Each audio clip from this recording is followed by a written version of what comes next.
Hello everyone, welcome back to Let's Grow. Today we will discuss about top mistakes done by students in exam center. Must watch before seated exam day. This PDF is designed for YouTube explanation and last day revision. ते हैं mostly बच्चे exam centre पर क्या mistake करते हैं और वो mistakes आपको नहीं करनी है। First, not reading question carefully. Many students loss marks bye miss reading words. ज़्यादातर बच्चे क्या करते हैं, क्वेश्चन को केयरफुली रीड नहीं करते हैं, मिस रीड्स कर देते हैं कुछ वर्ड को, जैसे कि not, except, incorrect. Always underline keywords mentally. कुछ बच्चे क्या करेंगे, नॉट्स, एक्सेप्ट और इनकरेक्ट ऐसे वर्ड्स को देखेंगे ही नहीं और अपने आंसर को रॉन्ग कर देंगे। तो आपको ऐसा नहीं करना है। सीटेट में इस टाइप के क्वेश्चंस काफ़ी देखने को मिलते हैं, वो मोस्टली इस टाइप के क्वेश्चन बनाता है और इसमें बच्चे मिस्टेक करते हैं, बट आपको ऐसा नहीं करना है। आप क्या करोगे, उनको या तो मेंटली या फिर अपने माइंड में या फिर अपने क्वेश्चन पेपर पर उनको अंडरलाइन कर लोगे और जिससे आप अपने आंसर को करेक्ट कर सकते हो। Second, wasting too much time on one question. अब बच्चे क्या करेंगे, उन्हें एक क्वेश्चन नहीं आ रहा है, उसी पे रुक जाएंगे और उसी पे अपना ज़्यादा टाइम वेस्ट कर देंगे। आपको ऐसा नहीं करना है। Do not get stuck. आपको एक क्वेश्चन पर स्टक नहीं होना है। If unsure, mark for review and move ahead. Time management is a key. आपको क्या करना है कि आपको ये लगे कि ये क्वेश्चन मुझसे नहीं हो रहा है या फिर अभी मुझे इसका राइट आंसर नहीं पता है, तो उसको लास्ट कुछ मिनट्स के लिए रिव्यू के लिए उसको वहीं छोड़ दो और आगे मूव करो। अगर आप ऐसा नहीं करोगे, क्वेश्चन पर स्टक हो जाओगे, तो अपने 150 क्वेश्चंस को, अपने पूरे पेपर को अटेम्प्ट नहीं कर पाओगे। तो हमें अपने पूरे पेपर को अटेम्प्ट करना है, इसलिए हमें उस क्वेश्चन को लास्ट फ्यू मिनट्स के लिए रिव्यू के लिए छोड़कर आगे मूव करना है, क्योंकि टाइम मैनेजमेंट हमारे एग्ज़ाम की है। अगर हम अपने टाइम मैनेजमेंट को नहीं संभाल पाए तो हम अपने पूरे पेपर को अटेम्प्ट नहीं कर पाएंगे। Next, blind guessing without elimination. Always eliminate at least 2 wrong options before guessing. यानी कि अब सबको पता है कि सीटेट एग्जाम में नेगेटिव मार्किंग नहीं होती है। अब बच्चे क्या करेंगे कि इस क्वेश्चन का मुझे आंसर नहीं आ रहा है, चलो मैं गैस कर दूंगा और इसका आगे चलूंगा। लेकिन हमें ऐसा नहीं करना है। हमें पता है यहाँ पे नेगेटिव मार्किंग नहीं है, लेकिन हमें ब्लाइंडली गैस नहीं करना है। हम क्या करेंगे, एलिमिनेशन मेथड का यूज करेंगे। अब हर एक क्वेश्चन के 4 ऑप्शन होते हैं, सबको पता है, तो हमें ब्लाइंडली गैस नहीं करना है। हम क्या करेंगे, 2 ऑप्शन को कट कर देंगे, जिससे हम अपने राइट आंसर पर इजीली जा सकें। हम क्या करेंगे कि अपने 2 ऑप्शन को एलिमिनेट कर देंगे। इससे क्या होगा, हमारा जो क्वेश्चन है उसके करेक्ट होने के चांस 50% हो जाएंगे। तो इसीलिए हमें क्या करना है, एलिमिनेशन मेथड का यूज करना है। 2 ऑप्शन को कट कर देना है कि ये दोनों आंसर हो ही नहीं सकते हैं, और जो 2 ऑप्शन बचे उसमें से आप गैस कर सकते हो।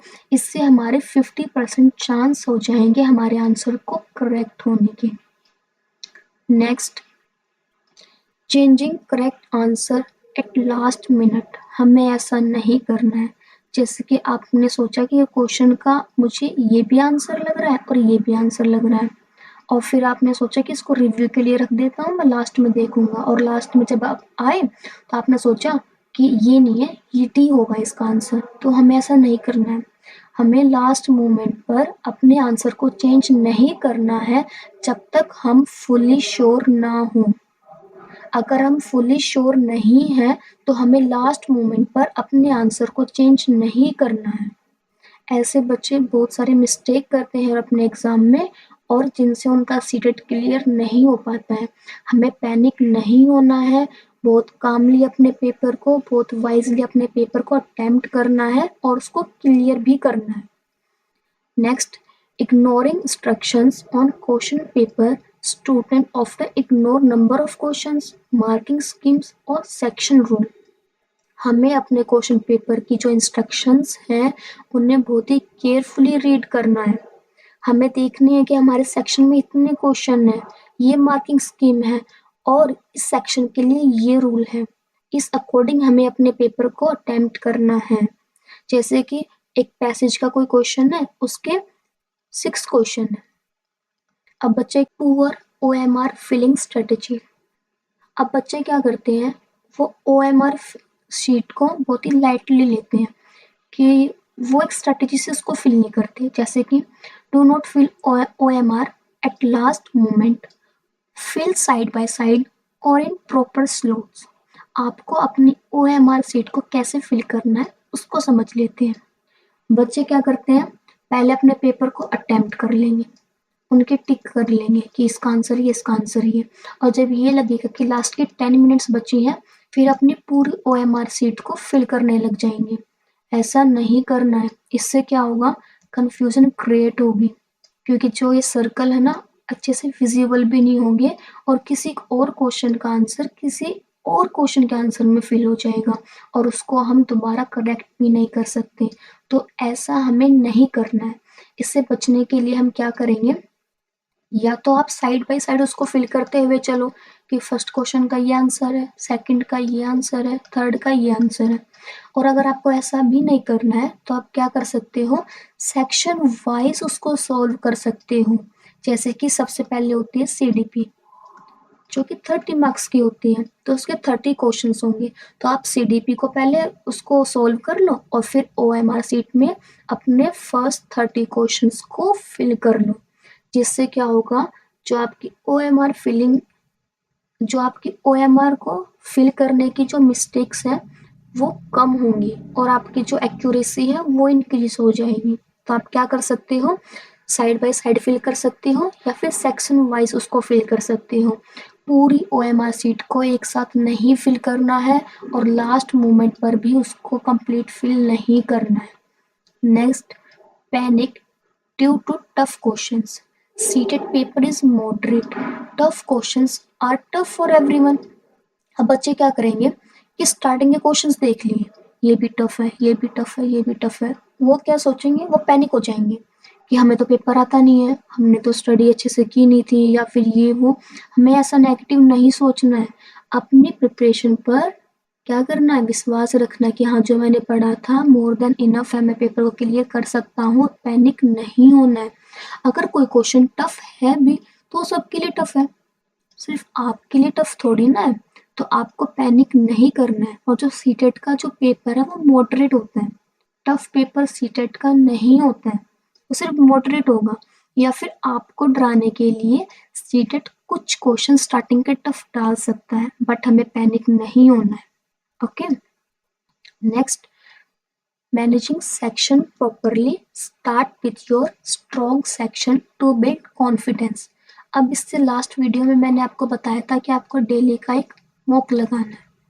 डेली का एक मॉक लगाने से क्या होगा, आपको अपना टाइम मैनेजमेंट के बारे में, स्ट्रॉन्ग सेक्शन के बारे में और वीक सेक्शन के बारे में हमें पता चल जाएगा।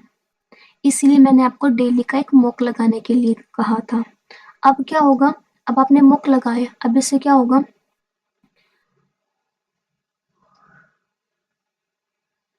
अब आपने एक मॉक लगाया, इससे क्या होगा, आपको अपने स्ट्रॉन्ग सेक्शन का पता चल गया और इसी का यूज करके हम अपने एग्जाम में सबसे पहले जो हमारा स्ट्रॉन्ग सेक्शन है उसको अटेम्प्ट करेंगे, जिससे हमारा जो टाइम है वो इजीली मैनेज हो जाएगा, कॉन्फिडेंस बूस्ट होगा और हमें ये लगेगा कि हाँ अब मैं इजीली पूरे पेपर को सॉल्व कर सकता हूँ।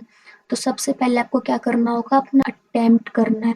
आपका स्ट्रॉन्ग सेक्शन, आपका सीडीपी, आपकी लैंग्वेज, आपका कोर सब्जेक्ट कोई भी हो सकता है। आप इस अकॉर्डिंग अपने पेपर को सॉल्व कर सकते हैं। Next, seated questions are concept based, not tricky, keep answer simple. आपने एक कंसेप्ट को रीड किया, उस पे बेस आप क्वेश्चंस को अटेम्प्ट करो, जिससे क्या होगा कि जो आपकी कंसेप्चुअल क्लैरिटी है ना, वो इंक्रीज होगी। और ऐसे ही आपको एग्जाम में करना है। जो आपके एग्जाम में जो क्वेश्चंस होते हैं वो कंसेप्ट बेस्ड होंगे। अगर आपका कंसेप्ट क्लियर है तो आप उन्हें इजीली अटेम्प्ट कर लोगे। क्वेश्चंस ट्रिकी नहीं होते हैं, तो आपको क्या करना है, अपने आंसर को सिंपली अटेम्प्ट करना है। ये नहीं है कि ट्रिकी उसमें घुस गए कि इसका ये नहीं हो सकता, ये नहीं हो सकता, नहीं। सिंपली जो आंसर लगे सिर्फ उसको टिक करना है। हमें ज्यादा ट्रिकी ना ही अपने पेपर को समझना और ना ही बनाना है। Next, check time after 30 minutes to stay on track. आपको अपने ट्रैक पर रहने के लिए हर 30 मिनट्स के बाद में टाइम देखना है। अब ये नहीं होना चाहिए कि हर एक 5 मिनट बाद में क्या टाइम हो गया, क्या टाइम हो गया, या फिर आपने पूरा 1 आवर लगा दिया और आपने देखा नहीं टाइम क्या हुआ है। ऐसा भी नहीं करना है। आपको हर 30 मिनट्स के बाद में अपना टाइम चेक करना है। टाइम क्यों चेक करना है? सपोज करो आपका एग्जाम है, उसमें सबसे पहले आपको सीडीपी देखने को मिलेगी, इसके हैं 30 क्वेश्चंस। तो हमें क्या टारगेट लेके चलना है कि 30 मिनट्स के अंदर हमें अपने 30 क्वेश्चंस को सोल्व करना है, ओएमआर सीट पर फिल भी करना है। अब आपने एक सेक्शन को सोल्व कर लिया, फिर आपने टाइम को देखा कि हाँ 30 मिनट्स हुए, इसका मतलब क्या है, ट्रैक पर है। हम अपने पेपर को 150 मिनट्स के अंदर इजीली सोल्व कर लेंगे। बट अब आपने देखा टाइम कि 35 मिनट हो गए, जिसका मतलब ये होगा कि हम 5 मिनट लेट हैं, तो हम आगे अपने 150 क्वेश्चंस को टाइम में सोल्व नहीं कर पाएंगे। और अगर आप हर 30 मिनट के बाद में टाइम देखोगे, इससे क्या होगा, अपने टाइम को मैनेज कर पाओगे कि हाँ मेरे 5 मिनट्स यहाँ पे ज़्यादा लग गए, तो अब मैं लैंग्वेज में अपने 5 मिनट को कम लगाऊंगा, जिससे क्या होगा, मैं ट्रैक पे रहूंगा, मेरा जो टाइम है वो बैलेंस रहेगा। मैं 150 मिनट्स में 150 क्वेश्चंस को अटेम्प्ट कर लूंगा। इसीलिए आपको एक सेक्शन सॉल्व करने के बाद आपको टाइम देखना है। Next, revision marked review revising marked question keep last 10-15 minutes only for revision. अब स्टार्टिंग में मैंने आपको बताया था कि कुछ क्वेश्चंस को हमें रिव्यू के लिए छोड़ना है, जिसमें हमें डाउट हो कि इसका आंसर हमें नहीं पता है। अब लास्ट के 10 to 15 मिनट्स हमें उन्हें देने हैं। अब जब हमें एलिमिनेशन मेथड से लास्ट के 2 ऑप्शन बच जाएं, उस अकॉर्डिंग हमें उनको अपनी ओएमआर सीट पर फिल करना है। तो जो लास्ट के 10 to 15 मिनट्स हैं, हमें अपने रिव्यू क्वेश्चंस को देने हैं, जिससे हमारी एक्यूरेसी और हमारी जो स्पीड है वो दोनों बनी रहे। Next, lack of confidence plays a major role, stay calm and focused. अब आपको क्या रहना है अपने एग्जाम में, कॉन्फिडेंस, कि मैं पेपर को सोल्व कर सकता हूँ, टाइमली सोल्व कर सकता हूँ, और मेरा पेपर है क्लियर होगा। लेकिन अगर आपने इसकी कमी कर दी तो आप क्या हो जाओगे, नर्वस हो जाओगे। तो हमें ना काम रहना है और फोकस्ड रहना है कि हमने क्वेश्चन को एक बार में पढ़ा और उसका आंसर फाइंड आउट कर लिया। अगर आप फोकस्ड नहीं रहोगे तो आप एक क्वेश्चन को रिपीट करके उसको पढ़ते रहोगे और उसका राइट आंसर भी फाइंड आउट नहीं कर पाओगे।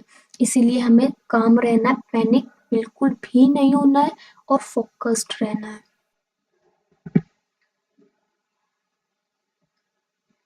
Next, final exam day advice, sleep well. सबसे पहले एग्जाम के एक दिन पहले आपको 6 to 7 आवर्स की अपनी कंप्लीट स्लीप लेनी है।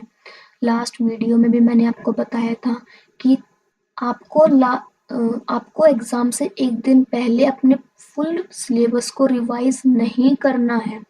मैंने लास्ट 10 डेज की स्ट्रेटेजी वाली वीडियो में भी आपको बताया था कि आपको कितने दिन के अंदर अपने सिलेबस को रिवाइज करना है। एग्जाम से एक दिन पहले हमें सिर्फ लाइट रिवीजन करनी है, फुल सिलेबस को रिवाइज नहीं करना है। हमें 6 to 7 आवर की स्लीप लेनी है। अगर आप ऐसा नहीं करोगे तो आपको एग्जाम टाइम में नींद आएगी और आप फोकस नहीं रह पाओगे। जिससे आपकी स्पीड कम हो जाएगी और जो एक्यूरेसी है वो भी कम हो जाएगी। ऐसा हमें नहीं करना है। रीच द सेंटर अर्ली, आपका जो टाइम होगा उसके पहले ही आपको वहाँ पे पहुँचना है। ये नहीं है कि हाँ, कि एग्ज़ाम के 5 मिनट पहले 10 मिनट पहले तक मैं पहुँच जाऊँगा, ऐसा नहीं लेना है, ऐसा रिस्क हमें नहीं लेना है। एग्ज़ाम सेंटर पे जो हमें टाइम दिया गया है उससे पहले हमें वहाँ पर पहुँचना है। ट्रस्ट योर प्रिपरेशन, अपने आप पर विश्वास रखो। बिलीव इन योरसेल्फ कि हाँ, जितना मैंने पढ़ा था मोर देन इनफ है, मैं अपने पेपर को क्लियर कर सकता हूँ, वो भी अच्छे मार्क्स के साथ। ऐसे आपको काम रहना है और खुद पर ट्रस्ट रखना है एंड स्टे काम। नेक्स्ट, जो सीटेट एग्ज़ाम होता है ये ब्रिलियंट बच्चों या फिर ब्राइट बच्चों के लिए नहीं होता कि सिर्फ वो ही क्लियर कर सकते हैं, ऐसा कुछ नहीं है। अगर आप अपने स्मार्ट स्टडी से भी पढ़ोगे ना और अपनी कंसिस्टेंसी के साथ पढ़ोगे और 1 मंथ की प्रिपरेशन भी होगी ना आपकी, जब भी आप सीटेट को इजीली क्लियर कर दोगे। मैंने पहले भी बताया था, सीटेट का जो एग्ज़ाम है वो मॉडरेट लेवल का होता है, टफ नहीं होता है। अगर आप अपनी स्मार्ट स्टडी, कंसिस्टेंसी और एक अच्छी तरह से इसको एग्ज़ाम को अटेम्प्ट करोगे तो आप इजीली अपने पेपर को क्वालिफाई कर लोगे। सीटेट एग्ज़ाम टफ नहीं होता है, मॉडरेट होता है। मैं आपको फिर रिपीट कर रही हूँ। तो इसीलिए पैनिक बिल्कुल भी नहीं होना है, अपना बेस्ट देना है बस। Do your best. Next, best of luck from let's grow team. अगर आपको ये वीडियो हेल्पफुल लगी है, इंफॉर्मेटिव लगी है तो प्लीज़ वीडियो को लाइक कर दें, शेयर कर दें और मेरे चैनल को सब्सक्राइब कर दें। इस चैनल पे आपको ऐसे ही आपकी हेल्प के लिए ऐसे ही इंफॉर्मेटिव वीडियो मैं बनाती रहूँगी। So please stay tune. Thank you.